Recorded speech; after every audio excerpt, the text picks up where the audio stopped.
What is going on with college football? There's a lot going on. It's changing by the day. Ahmed here with my friends Jac Collinsworth and Corey Robinsons. This is all things college football madness. We'll try to take all of the information that's been out there the last couple of days, last couple of weeks, what could be happening in the future, and put it all in one spot here, discuss it from many angles. And there are financial angles, there are obviously health angles to this whole thing.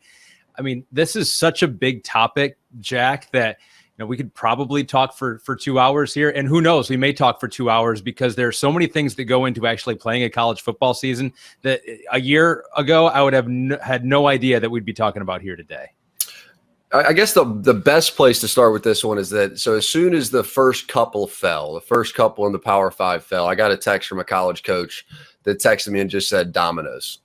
And so that still has been lingering pretty hard in the back of my mind that there still may be dominoes waiting to fall. But I've really gotten an inside look at how challenging this has been for them to set up testing facilities. Somebody tests positive, try to quarantine players in hotels, try to keep them at the hotel and not intermingle with other kids has just been a massive challenge. And I don't think that's been fully reported. Now, with that said, I give credit to the ACC, the SEC, and the Big 12 for buying time. I think massive decisions like this are typically made by people who want to buy as much time as humanly possible in hopes that the decision will ultimately make itself and that they don't have to make the decision. That's what's happening right now. I think everybody understands that a full cancellation or postponement is entirely possible. Nobody wants it to get there. I think it's more likely today than it's been the entire, summer leading up to this. And we all hope it doesn't get there. But most importantly, we all hope that we don't have some crazy outbreak and that college kids get seriously sick. So who knows? Jack, you need a framework though, right? You need a framework though. You can't just buy time without any plan. Well, that's what they're doing. That's what they're doing. What I think, and you do hear that, right? It's like, what have you been doing this whole time? You've had months and months. This whole thing started in March here in America, months before that across the pond in Italy, and of course in China. It's like, why do you not have a plan? But Corey, I am a little sympathetic to the fact that I think a lot of people thought that we would probably be in a better spot now than we are, as far as not just, where the virus is and the amount of cases that we have, but with testing and rapid response testing. I mean, I remember thinking in March, like by the time April, May, June rolls around, we're going to have these tests that take 5 minutes. You get the results back like that, and those will be all over the country. I mean, that hasn't happened. And so I would assume that at least some of these big college conferences were like, okay, we can't plan for everything because we have no idea what technology will be available to us when the time comes. And now the time has come, and they're looking at it and being like, oh, wow, we're not quite there yet. So, Corey, I am a little sympathetic to some of these conferences if they don't have a plan set up because they had no idea what the technology was going to look like now. That's a fair point. But I will say, I think in March, if I'm trying to remember the time, everything has just been like a twilight zone. But I think it was March, April when Fauci was saying that there's going to be a second wave in the fall. So we knew generally that it wasn't going to be, just clear fields. It was going to get harder later, and particularly during college football season. And we also knew that a vaccine wouldn't come for a year or two at the very fastest. So there were going to be some contingency plans that you have to put into place. I think what Commissioner Adam Silver did in the NBA was really interesting because he was realistic. And remember, he was trained as a lawyer. So I think that he, out of all people, can really think through things and all of their contingencies and understands liability extremely well. And I think what the NBA did that was brilliant was they said, we're going to have a bubble and we're going to take it day by day, week by week. But the bubble itself is the framework that we can adapt with in real time. And I don't think the conferences had that idea. They said, we're just going to wait for all the information to come in as it comes in, and then we'll release the schedule. And then, oh, wait, we release the schedule 3 weeks before the season's supposed to start. That's the difference. Here's the big question. Can amateurism and can 2020 coexist? And so far, it all started with, so you go to the Ivy League, really, who said, no, it can't. And since then, it has been the slow domino effect. And many thought that the final remaining 3 would have immediately fallen.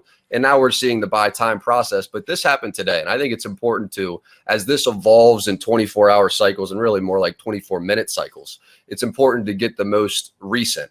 And so this was from a Zoom call today. The member of the NCAA COVID-19 advisory panel, Dr. Carlos Del Rio, said that we have a serious problem. I feel like the Titanic. We have hit the iceberg. We're going to try to make decisions of when the band should play in the middle of that. I mean, that's a pretty sobering statement. Making decisions about when the band should play, and you've already hit the iceberg. So on the exact same call, Brian Hainline, who's the NCAA's chief medical officer, says that they are aware of 12 cases of myocarditis, which is a rare inflammation of the heart in athletes. So then you have Dr. Colleen Kraft, who added, so this is just their entire panel. I think one case of myocarditis in athletes is too many. So as you have everything circling around, the big question was, what was it that caused the first two conferences to shut down? And I think that's the answer. I mean, you even heard in Sankey's statement, what caused them to shut down? We look forward to hearing it. I think we heard it on the Zoom call today. Where it goes from here, that's the question. It's fascinating, Jack, because I don't think that we're not great as humans at mitigating risk or finding risk and evaluating risk and properly calculating it, especially when it's something as new as COVID-19 here. And we're learning about it as the weeks go on. I mean, these conferences just learned about the heart condition that you just mentioned there.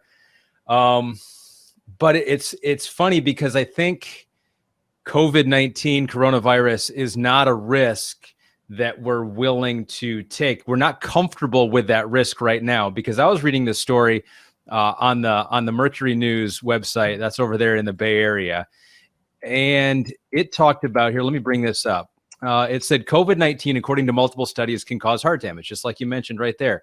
But football, according to mountainous evidence, can cause brain damage. And so these are all risks. You know, there's a risk to actually playing the game of football, and I wouldn't say we're comfortable with those risks overall, but we build them into part of the calculation of playing a season. We know that if we play a season, there are going to be some players that possibly go down the road to developing CTE. That's just a reality.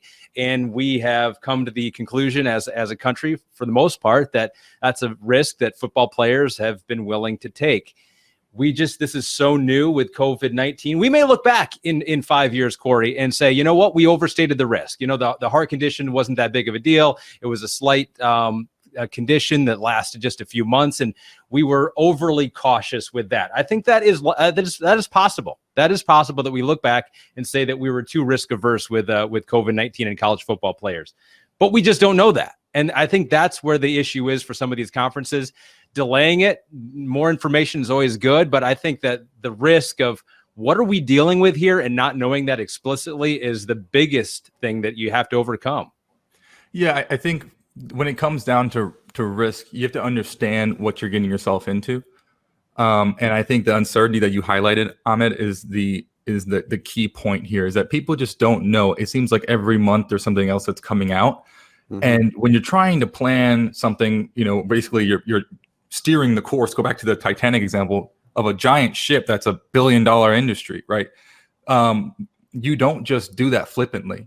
So that's why I think that a lot of these administrators are trying to think about it and say, okay, well, I'd much rather be overly cautious than just jump into something and just go willy-nilly and hit icebergs left and right. I'd rather just say, guys, we're not gonna go today, you know. And if that costs us billions of dollars or millions of dollars today, at least we'll live to fight another day. And I think what the pandemic is showing us is that, and we can get to this later, is that there's a huge discrepancy between schools with resources and schools without resources. And just like states can handle different, you know, the spread of COVID differently, so can conferences. And we've seen the Big South shut down, we've seen the MAC shut down, and we've seen obviously the Pac-12 and Big Ten say we can't do it this fall. But if the ACC thinks they can move forward, then then they'll be able to do that with that understanding of risk and the resources they have available. So I think it's kind of like it's a really tough question to answer, I think, on a federal level. You know what I'm saying? Like, how does the NCAA even come in and say we're going to do it this way? Because you're dealing with 30 different scenarios. So you're seeing the NCAA, right, say that this is the NCAA doctors. And you understand the NCAA, they're not making the ultimate decision for Sankey, for, you know, the ACC commissioner, who seems like it's Trevor Lawrence right now. They're not making the ultimate decision. And so I think that so we're all getting to the same point. It's liability. And so the question then becomes, off of the liability point, is that if you opt in or opt out, if you give the players the option to opt in or opt out, maintain their scholarship, all of those things, does that protect the conferences? Does that protect the decision makers? And I think the evidence that we've seen so far is that if something bad does happen, I mean, you're talking about, you know, COVID-19 effects over a lifetime for these athletes. if something does happen with a handful of athletes, are they liable? Or does the ability to opt in or opt out protect them in that? Now we've seen all these guys go with the we want to play, and we heard the Trevor Lawrence. And so I would ask you, Corey Robinson, if you were still the student body president and star of the Notre Dame football team playing wide receiver, and you were having these conversations like we're seeing here on the screen with Father Jenkins, what would you be saying? Would you be playing? I mean, where would you try to position yourself here as a voice of a player and also somebody who cares about your health? Yeah, I was never a star, but I appreciate that. Bull smoke. But in our eyes, Corey, you have always been a star. Thanks, guys. But yeah, with this, it's a really interesting question. Obviously, when I was in a similar situation with concussions, I chose my health, right? So I think that kind of answers the question for me personally. But the thing about college athletes is that, of course, they want to play, right? Think about your identity is wrapped up in this sport. When I stopped playing, and I have friends who had to stop playing as well due to different injuries, it takes you years to figure out who you are without the game, right? This is everything for a lot of guys. This is life. This is what you love to do. And you're willing, like you said before, to take risks. Like if I'm going out there and I could break my leg at any moment, I could, deal with back issues or leg issues or brain issues for the rest of my life.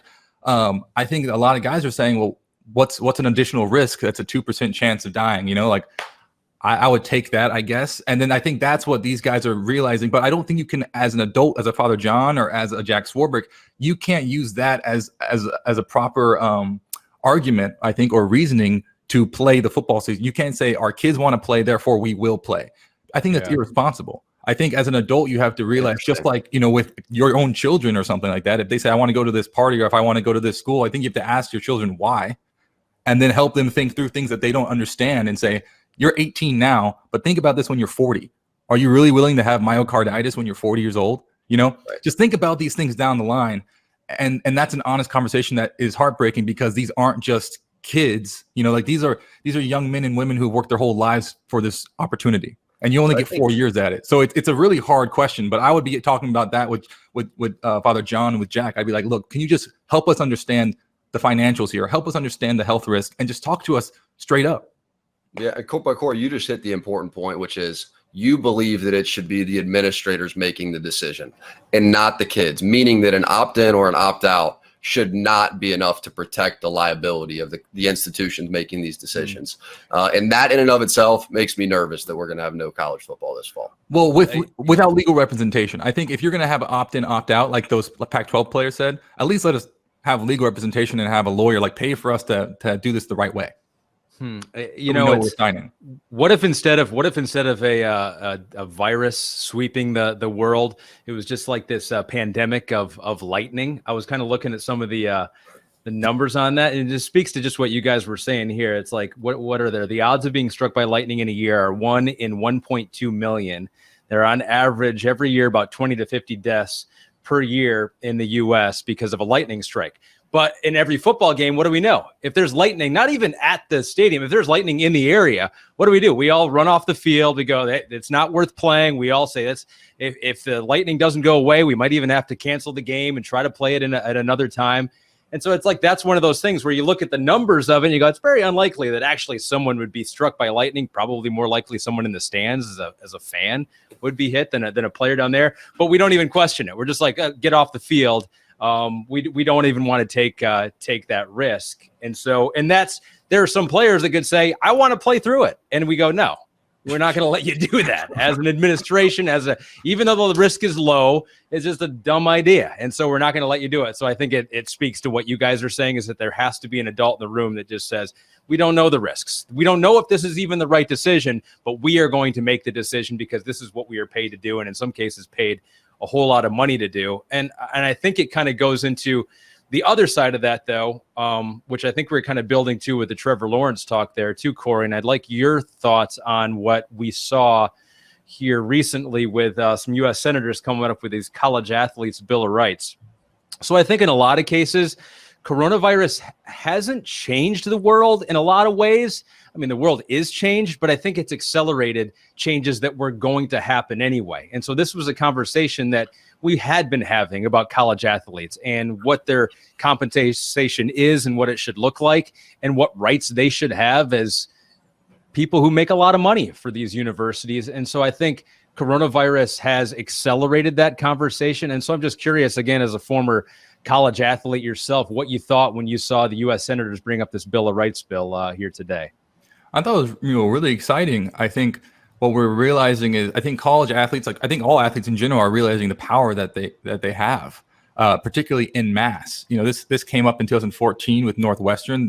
The quarterback there led a group saying we want to register as a labor union, but it was interesting because the National Labor Union Review Board, or the NLRB, or whatever that would be, the acronym, they were saying that Northwestern's a private employer, so that would work, but it wouldn't work on a mass scale, because what about state schools that are not private employers? So it's interesting now, because the argument is that if all Power 5 athletes come together and say the NCAA is our private employer, then you could actually have a labor union in theory, which is really exciting. And I think it obviously, the name, image, and likeness, that to me is a non-negotiable, because I remember, I'll never forget this, guys. When my freshman year, I was a true freshman, so I got to play, and that was the last year of NCAA, the video game, and I was so stoked. Like growing up, I played the game, I wanted to be in the game, and then I was actually in the game. And for me, that was like one of the coolest things that's ever happened to me. I'd go back to my dorm room, and my roommates were playing as me in the video game, and I was like, this is sweet. But I didn't even think about getting paid for it. I didn't even think that was an option until later on, when there was a huge class action lawsuit and saying, no, you got to pay us for putting us in a video game. And that's when I started realizing, oh my goodness, there's a lot of money to be had here. And for guys like Everett Golson, who was my quarterback, who's not playing in the league, he was the star quarterback at Notre Dame. His jersey was flying off the shelves. Why isn't he getting compensated for that? So I think these are all really important questions that are coming at a great time. At a great time. So I'm stoked for it. What do you think, Jack? I don't think it's like the U.S. Senators are getting out ahead of this thing. To me, this is like at the very bare bones end of the line. Have to do it before you get kicked off the end of the train. Step in. Hey guys, what do you think about getting paid off your name and likeness? Like this is it. This is their last timing. And from that standpoint, the whole pandemic hit it was just a death blow to the NCAA, and trying to hold on to the fact that you're not going to pay athletes. You're not going to let them make money off their name, image, and likeness. This was just the final blow. And it really gets to a bigger discussion, which is about what's more important to colleges that need to have football season.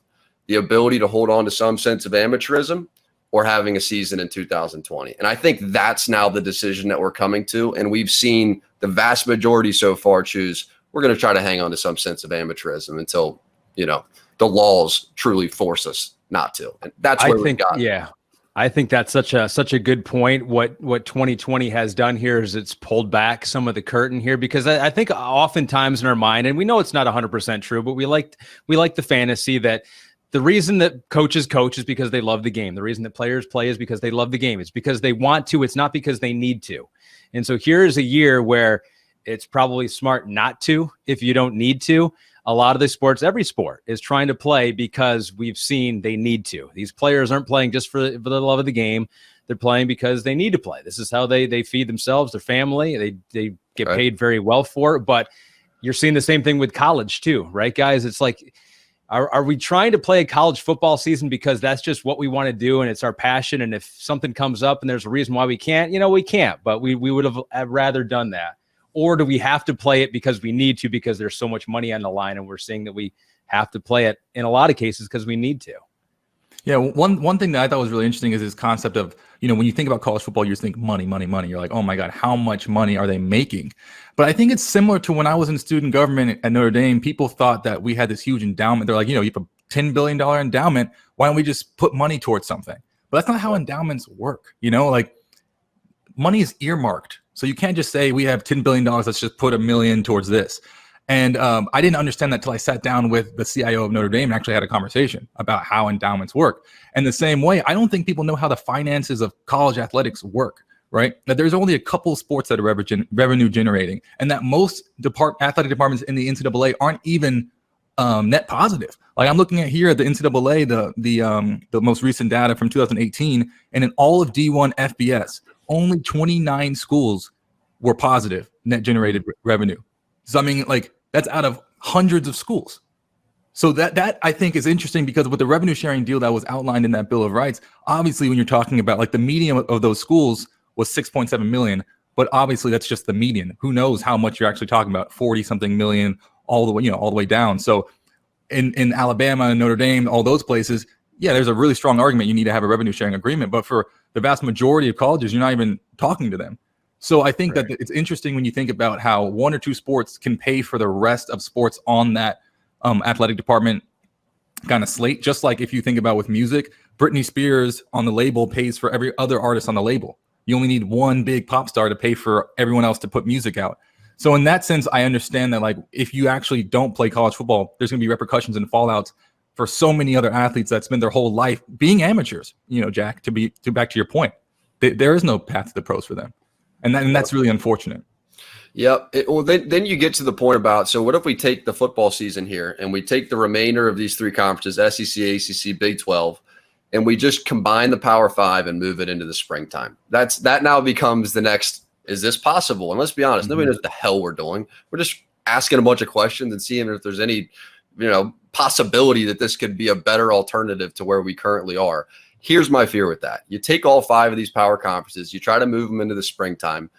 You probably lose a handful of first-round picks. I don't think that's as big as people today are making it out to be. I think the vast majority of people, if you are a second-round hoverer that thinks he would have been a first-rounder at the conclusion of this season, you are freaking playing. Like, you're playing. The difference between making $600,000 a year and making $30 million if you go, up around the beginning of the first round, it's substantial. Right. And that's a 4-year difference when your earning potential was like on average 3 years. That's a substantial difference. So I do believe they will want to play spring football right before the NFL draft. And I think the draft could even be pushed back till June. I think the NFL would want to watch this spring football play out. My fear is that Dwayne "The Rock" Johnson is going to start giving these top guys that people want to see play about $100K, $75K, whatever it is, and going, guys, this is your tryout. I'm going to have a way bigger TV audience. I'm going to leverage 190 million social media followers. And if you don't think he can do it, just go look at the Titan games and their ratings. People are watching the shit out of that. And so all he's going to do is apply football to that, and then boom, gasoline over the top. XFL was already working, man. I think if they move into the spring, it may be the final straw. I would really, really hesitate to do that. The final straw being what? The final straw being that all of a sudden people might go, you're telling me I can just go make some money on my path to the NFL? I think that's the next question. It's like, can the NCAA move fast enough to where a competitor like that comes in and does serious damage? I don't even know how it would work. I've tried to think about it, right? How would you even do that? You'd play a spring season, right? Yep. For 3 months, and then have a couple months off, and then you're gearing up for the next fall season then too. That just seems untenable to me right from the get-go. Well, but see, this I don't season. Do what? It's a short season. It's not like you're playing a 16-game schedule and a big playoff. It's a condensed season. And they didn't play last fall. So some people may argue that's better than the alternative of taking 2 years off football, year and a half off football. Yeah, football is all about recent tape. But my issue with this kind of narrative that it's unsafe for players to play that many games in one calendar year. I mean, let's just think about this for a second. The way it works normally is that you have training camp in August, and then you play until January if you're really good. And then you have 2 weeks off, and then winter workouts start for about a month and a half. And then you start playing football again. Like spring ball was basically training camp in March 15th or whatever, all the way to late April, and then you have 3 weeks off, and then you're back working out again. But then, what off time? What off season? Yeah, exactly. Hey, Corey, are you getting hit in spring football? Is it full contact? Yeah, it's like training camp. The thing is this though. This is where I get really confused. Is that in football you have to play 3 years, right, in the NCAA before you go to pro. But it's funny to me because you're saying that 18 and 20-year-olds can only play a maximum of 14 games, 15 games max. But then 5 months later, they can turn around and play 4 preseason games, 16 regular season games, and playoffs. To me, I'm like, that's crazy. Isn't it? When there's more money to be had, you can stretch the boundaries just a little bit more. What happens in that year that is so different than if you played spring and fall in the same year, you'd probably have the same amount of games as the regular NFL season. I just think a lot of players will feel like they would have this season and still can improve their draft stock if you just let them play. If you give them any ability to go in front of TV cameras and show what they can do. I think most football players, kind of ego, you need an ego to some degree to play football. Like, they believe that they are going to improve what they did last year. And so there's so many guys that are dying to still do that I think there's going to be a huge appetite for spring football if this thing continues the path it's going. Huge. But would there be, so how many of the top players do you think don't play? So you don't think it'll be that many? Like, of the top 100 players out there, how many do you think would say, like, it's not worth it, the risk is not worth it, if I get hurt, I've already had enough tape out there, I don't need to play? So I'll put it to you this way. If you're between, it's typically, let's say if you're between 15 and 45 on most big boards. So that means you're a mid first rounder to mid to late second rounder. You're right in that zone. The difference between being a mid second rounder financially and making about 600 grand, something like that in that range, and being up around the beginning of the first round and making, $20 million. You get up around the top 5 picks, $25 million. Burrow, I think, was like $25 million, fully guaranteed, $30 million deal. Right. That's substantial difference there. And that's positioning with regard to how the team's going to look at you over the long haul. They hold on to first round picks. They give them more opportunities. There's a big swing zone there. Not to mention, you can swing to round 3 or 4 if you haven't showed anything on tape for a year and a half. That's a hard thing to do. It's probably going to be the same with the combine too. Like, anyone who'd skip a combine would probably skip the season if you already know where you're going to fall, So I guess what I'm saying here is that I guess maybe the top, 25 players might have reasonable expectations that they're already there. They're already in the top, half of the first round. Some people think higher of themselves. And so you could even be 30 people that think they're in the top half of the first round. So they might think it's not worth it to play in the college football season. So then, Jack, we get a college football season without the top 30 players in college football. What do we do? Are we psyched about that? Are we as excited about spring football then? I personally would be, because I'm just obsessed with watching football. But I think from like a mass viewership standpoint, if you had a competing league that was throwing out 75, 100K, 150K for big dogs, and they're playing on Wednesday night, and you have the Thursday league that doesn't have any of the big players or any of the big names, and they've sort of been cherry picked away to the XFL. Like, if you get to a position where they're dividing this apart and The Rock's putting his arm around kids and going, I lived this life. I was, on that line. I played in the CFL. I was a University of Miami right there guy. I'm going to give you the exposure. I'm going to make you the connections, and I'm going to pay you along the way. Right before the draft, sounds like a damn good deal to me. I don't know. Well, but think about it this way. Every year there's a different star in college football. Last year was Joe Burrow. This year's Trevor Lawrence. Like, even at Notre Dame, every year I had a different quarterback. Yep. So what I'm saying is that college, it doesn't matter who you are. Like, they churn out new stars every year, and a lot of them come out of the woodworks. They're not all named Justin Fields or Trevor Lawrence. So I think that the season's going to go on, and we're going to find new storylines, and we're going to there's going to be unbelievable support there. So I would not even worry about that. What I love about your point. I think that's a good point, Corey. I'm sorry, I didn't mean to interrupt you, but yeah, it's like we're in a lot of sports, we're rooting for the laundry as much as we are rooting for the person that's wearing that laundry, right? And it's like the uniform and the tradition. And so I think that's as much, if not more, in college football. I think that's a good point. So what do we think here? So we got the Pac-12, the Big Ten, who have already said no fall football. Maybe we'll do it in the spring. We got the Big 12 just yesterday saying, this is Bob Bowlesby saying, ultimately our student athletes have indicated their desire to compete in sports they love. The season, it's up to all of us to deliver a safe, medically sound, structured academic and athletic environment for accomplishing that outcome. So they're trying to give it a go. At least that's what they're saying right now. They're going to do testing a couple times a week, it said, or maybe 3 times a week. They got a plan for that. They've released their schedule, and so they're optimistic. SEC optimistic, although Jack, the commissioner there, has not been as gung ho. We're definitely doing this as maybe people anticipated. The ACC also in the kind of the same boat. So how do you see this playing out? And from what you've heard from the commissioner so far, even the ones that as of right now are saying that we want to try to play college football in the fall. It's a good interview to watch. I don't know if you guys have seen it yet, the Dan Patrick interview with Commissioner of the SEC. And it just gives you kind of feel like publicly right now, like his persona is just like all steams ahead, no matter what. We are playing SEC football this fall. That's just what it feels like. And when you listen to him talk, I think he comes off much more cautiously hopeful. Like he's hopeful and he wants to give people hope, and he wants to give his thing to the ninth hour to figure out a way to pull it off and to make everybody happy.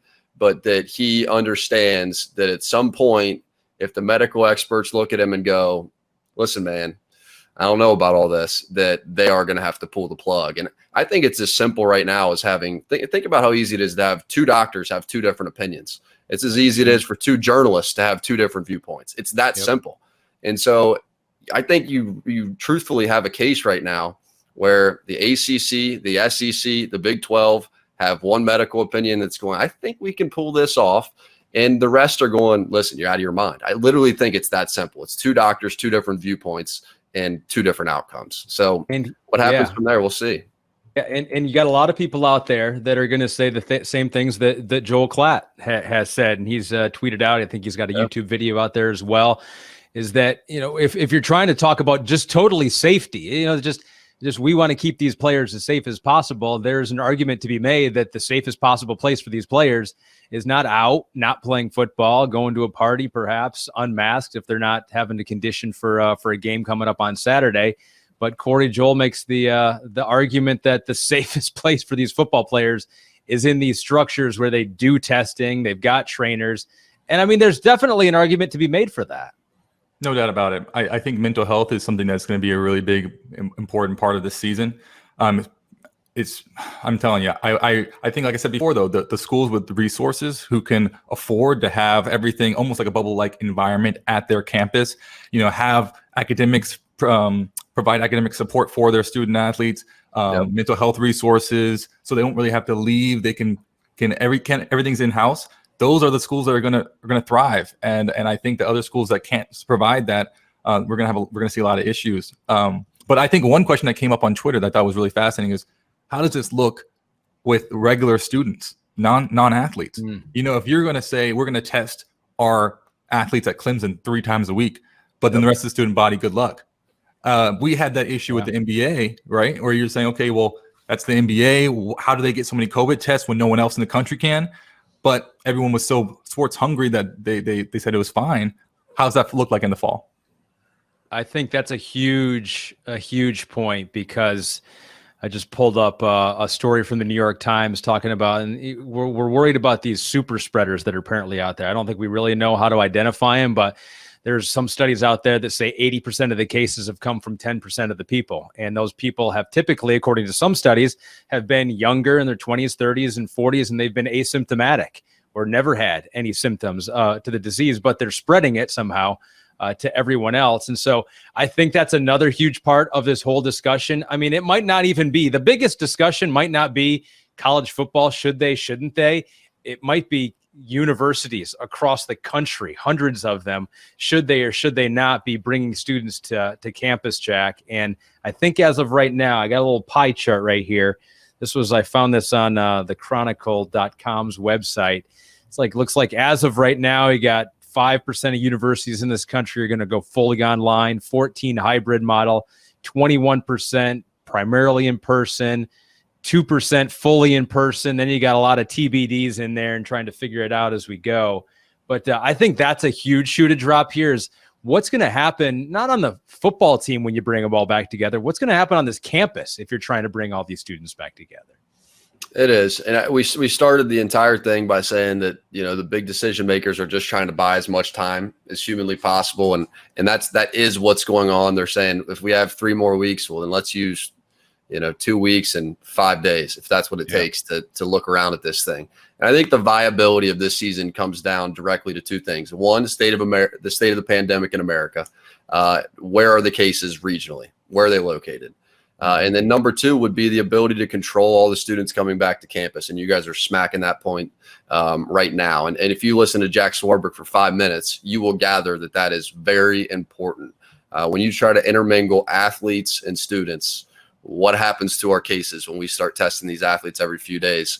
And sometimes you have 50,000 people coming back to campus at the same time. I mean, we've learned that in a town, Jack, that is a small town every other time of the year, right? And so it's like the medical, structure of some of these small towns probably not up to speed to try to treat a lot of people that come down with coronavirus. Sorry. Correct. Yeah, no, and you never want to paint a demo with a broad brush, but I think that it seems to me like you have had a lot of young people feel more invincible than perhaps people who are 70 plus. And so that has been a reality. And there's still people that are going to parties. There's still large social gatherings. We've all seen the pictures. We've all seen the videos. Are colleges able to suppress that enough to keep the numbers down? Are they able to come up with something where it's like there's no dorm parties, there's no house parties, some punishment, something where they can keep that down? And if they do, I think there's a chance that we can play this thing. And if they don't, I think it will get shut down before we get to September. So I think that's a good place to end it. Let's do a prediction, right? And so you kind of made your prediction right there on a couple of contingencies, but let's get the real nitty gritty prediction here. Corey, let's start with you. So right now, as of this taping of this podcast, we got 3 conferences that are trying to play football in the fall. What do you think is ultimately going to happen with the college football season this year? I think someone's going to find a way to play. Because look at it, like I said before, I look at it. What do you think? I mean, right now it looks like the ACC's in leading. They seem very confident in their ability to contain this. So I would say that the ACC probably, in my opinion, would be the ones who play a season this year. Interesting. But this is what I'm telling you. I think it's very similar to the way the states have dealt with COVID, right? Where you say you're looking for the federal government to give you some sort of a guideline, but it's basically state governors making decisions, right? Some states have done well, some states have not. And I think like I said before, where we're learning about college football is that it's driven by the conferences, right? It's at the conference level, and the conferences who think that they are in the place, like geographically, like you said, Jack, where the cases are lower in my state. So the environment allows me to play football. And in my region, we can actually play safer than others. And I have the resources to test every week or multiple times a week. And we have the resources to keep everyone in one spot and to charter planes and to charter buses. We can control this. Those are the schools that are going to play. And then the ones that can't do that are going to have to shut her down at one point in time. And then that's going to give the schools that can play a drastic competitive advantage. Yeah. So here's my prediction, Jack, is that I think there will be a couple of conferences, 2, maybe just 1, but probably 2, that will start playing football. But I think, kind of to the point that I made about the college campuses, I think the situation could get ugly and could become too untenable at some college campuses where cases are spiking. Professors, you say, oh, cases are spiking. Are they having serious effects from it? These are college kids. They could be healthy. It's like, it doesn't matter, right? There's a lot of staff on a college campus that is not in their 20s, in their early 20s there, and not in top physical condition. So I think a couple will try to play. I don't see any way we get through this fall football season. And who knows? Maybe the spring comes, it may be a whole lot different. Who knows where we are with a vaccine? If Russia has been able to get their vaccine up and running without any testing, if everyone's still standing who took it, maybe we can use that. But I think in the fall, some teams will try to start. That's my prediction. We will not get through a football season in the fall. What do you think? Yeah, I mean, to your point, what about a guy like Mac Brown? I mean, you think about just a college football legend who reemerges at North Carolina. If Mac Brown was my dad, I wouldn't feel great about telling him to go coach UNC this year. I probably wouldn't even feel good about it. So, I mean, I hear that point. And then to Corey's point about the regional stuff, I think it's huge. But then you get to, I mean, look at the Big 12, Texas. I mean, that's the heart of it. It's not like Texas has a good handle on this thing. Okay, let's bring up the SEC. Florida, that's a big place. Georgia. It's not like those 2 places have a good handle on it. They're trying to still keep the lights on. And so it is, and it's not. I mean, you could make the case just as easily that the Big 12 should be shut down as you could that the Pac-12 should have been shut down out there in LA. You know what I'm saying? It's just like, sure. That's where I go to. It's as simple as 2 doctors can have differing opinions, and a decision maker can go, I prefer to hear that opinion because that's really what I want to do, and go there. I mean, shoot, what's the NFL doing? Same thing, right? If they wanted to get a medical expert like Fauci who told them they had to do a bubble or no season, then there probably wouldn't have been a season. Like, so that's where this has now gotten to, and you can always sort of find a doctor to tell you something. That's what you want to hear. It's just that there's the outward pressure. Now that you have 2 shut it down, the pressure is just going to be daily sitting, and any new cases or outbreaks just daily pressing down.